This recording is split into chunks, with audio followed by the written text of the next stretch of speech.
Hello students, a very good morning all of you and welcome back in your history classes. This is Neeraj Pandey, your political science and history mentor.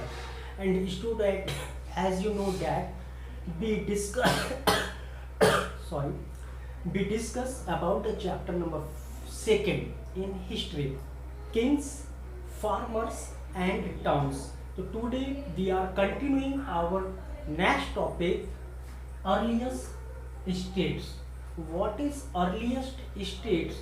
The duration of earliest states 600 BC to 600 AD.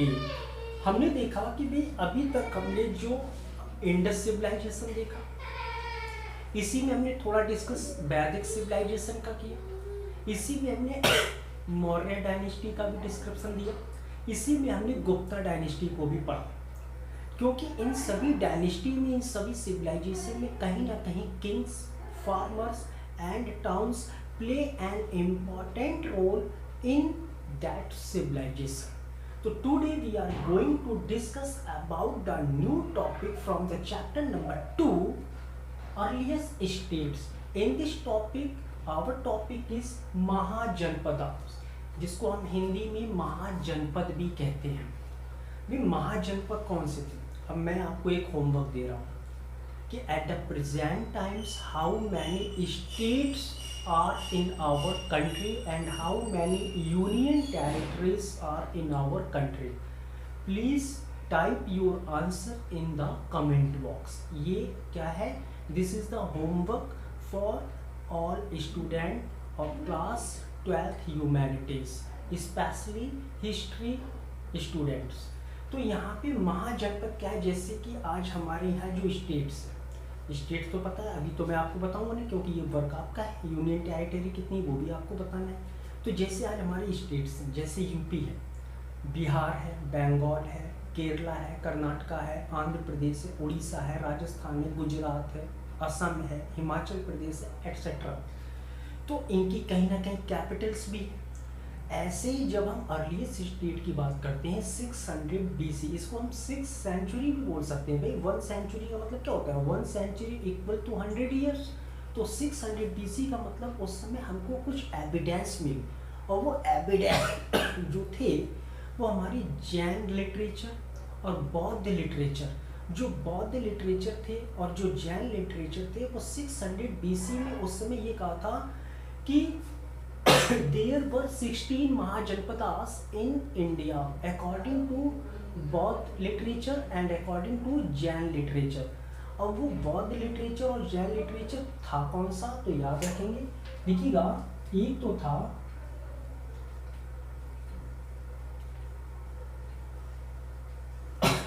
Anguttara निकाय, अभी बताऊंगा, और next है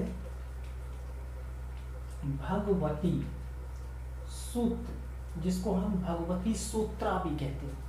अंगुत्तर निकाय is a Holi book of बौद्ध and Bhagwati सूत्र is a text book of Jain religion.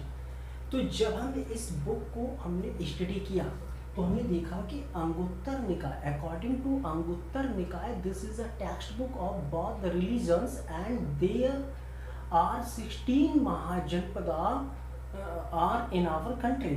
उस समय हमारे पास 16 महाजनपद थे. अब देखिएगा, इसको जरा एक ट्रिक से मैं आपको बता देता हूँ. जैसे मैंने लिखा महाजनपद,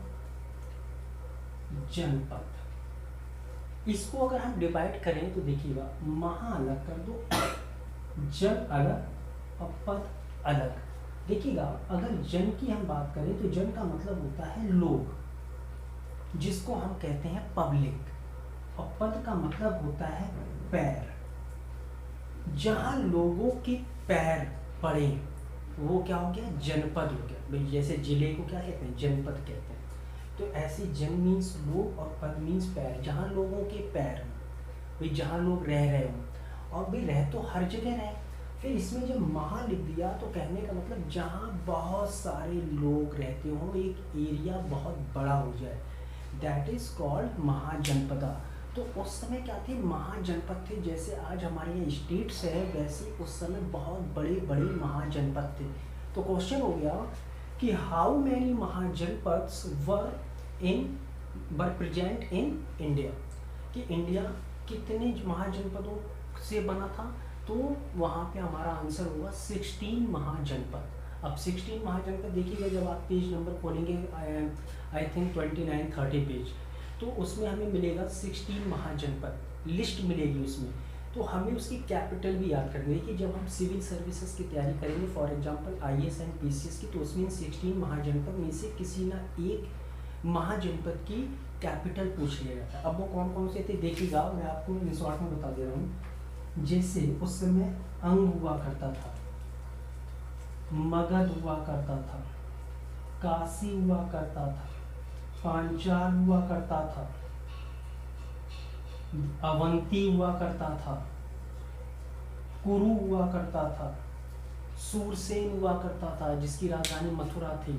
अब जैसे आज भी ये कहीं ना कहीं हैं, बस इनके नाम चेंज हो गए, वो कहीं ना कहीं किसी न किसी स्टेट में है। जैसे मगध जो अगर हम बात करते हैं तो इसकी जो स्टार्टिंग में राजधानी थी, कैपिटल थी, वो गिरिव्रज, फिर इसके बाद राजगृह हो गई, और आज हम इसको पाटलिपुत्र, जिसको पटना जो बिहार का एरिया है, वो मगध के नाम से जाना जाता था उस समय। तो सब लोग 16 महाजनपद का एक लिस्ट बनाएंगे एक कॉपी पे, 16 महाजनपद के आगे उसकी कैपिटल लिखेंगे, जिससे कहीं ना कहीं बोर्ड में अगर ये क्वेश्चन आता है तो आपका ये क्वेश्चन छूटना नहीं चाहिए। काशी, जिसको आज हम बनारस कहते हैं, वाराणसी कहते हैं, वो महाजनपद के काल में काशी के नाम से फेमस थी। तो इस प्रकार से 16 महाजनपद थे। तो क्या होता है, these states were ruled by the Kings. यहाँ जो स्टेट्स हम देख रहे हैं, महाजनपद देख रहे हैं, या तो किंग्स के द्वारा यहाँ पे शासन हुआ करता था, या रूल्ड बाय ग्रुप्स, जो ग्रुप्स में संघ बन जाया करता था, उसके द्वारा यहाँ पे शासन किया जाता था। अब हम बात करते हैं कि जब ये महाजनपद की पोजीशन हमारे इंडिया में थी उस समय, तो वे उस समय किसान भी हुआ करते होंगे, फार्मर्स, टाउन्स भी थे, और किंग तो हमने कह दिया कि these types of mahajanapadas were ruled by the Kings और ग्रुप्स। तो उस समय कहीं ना कहीं किंग्स का इस पर शासन था, कहीं ना कहीं फार्मर्स भी यहाँ पर हुआ करते थे जो एग्रीकल्चर का काम किया करते थे, टाउन्स भी हुआ करते थे जो बड़े बड़े शहर हुआ करते थे। अब बात ये आती है कि जब यहाँ पे हम ब्यूरोक्रेसी की बात करते हैं, ब्यूरोक्रेसी का मतलब होता है नौकरशाही। नौकरशाही का मतलब क्या होता है, जो बड़े तबके के ऑफिसर रैंक के लोग होते हैं उनको ब्यूरोक्रेसी में शामिल किया जाता है। Just like IAS and IPS officer, ये सब is also known as a bureaucracy. तो ब्यूरोक्रेसी में उस समय भी ये ब्यूरोक्रेसी सिस्टम था। उस समय किसानों में से ही जो लोग कुछ इंटेलिजेंट टाइप के थे या जो थोड़ा बहुत पढ़े लिखे हुआ करते थे, उनको क्या किया जाता था, सेना जिसको आर्मी कहते हैं, आर्मी में क्या कर दिया जाता था, या तो परमानेंट उनको रिक्वायरमेंट दे दी जाती थी, या वो टेम्परेरी बेस पे रखे जाते थे। उसी प्रकार से जब राजा ये कहा करता था कि भी इतने बड़े महाजनपद को चलाने के लिए क्या चाहिए, मनी, तो भी मनी कहाँ से आएगा, तो वो मनी कलेक्ट होगा बाय टैक्स। अब वो टैक्स कौन देगा, तो उस समय के जो फार्मर्स थे, जो एग्रीकल्चर काम किया करते थे, कुछ ट्रेडर्स भी हुआ करते थे जो व्यापार किया करते थे, कुछ ब्यूरोक्रेसी में थे वो भी टैक्स दिया करते थे। तो उस समय राजा को जो वो राजा कार्य करता था डेवलपमेंट के उस महाजनपद टाइम में, तो लोग उसके कार्यों को करने के लिए कुछ भेंट दिया करते थे। जैसे आज हम लोग गिफ्ट देते हैं ना किसी को, तो ऐसे उस समय भेंट दिया करते थे, टैक्स दिया करते थे। तो उसी भेंट को भेंट भी कहा गया है, कहीं कहीं बलि भी कहा गया है, और कहीं कहीं उसको टैक्स भी कहा गया है। तो इस प्रकार से उस समय की जो व्यवस्था थी वो 16 महाजनपद जो हमारे इंडिया में थे, और वो भी अर्लीस्ट स्टेट की बात आती है जब हम 600 BC में जाते हैं। तो यहाँ पे हमने महाजनपदों के बारे में पढ़ा। Thanks for watching and see you in next video with a new topic from the chapter number 2 in history. Thanks.